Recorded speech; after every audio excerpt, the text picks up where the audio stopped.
Why did they vote for him knowing all of this already? Didn't they assume that he would be doing exactly what he's doing now, which is nothing or worse?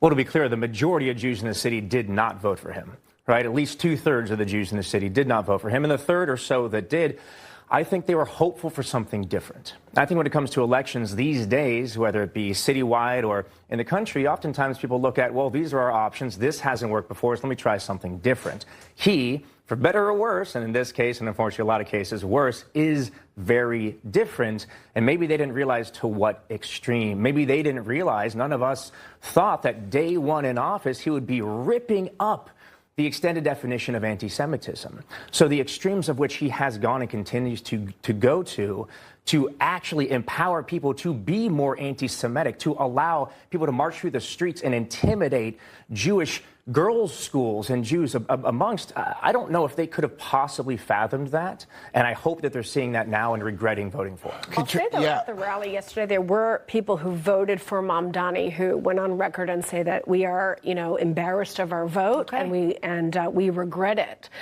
He is so extreme. I don't think anyone could have really predicted how he could. Well, I guess they could. You're right. But people are regretting their vote. Side with Katrina on this. I think there were a lot of people that knew and thought that this was what he's going to do, and he's doing it. And I think you all should be very concerned about that New Yorkers put him, knowing what he was, into office. You can look at his past tweets. Look at what he said about the NYPD and the IDF comments with that. I mean, people were aware. Yeah, but this is the problem of radicalization. That's exactly what the protest was about.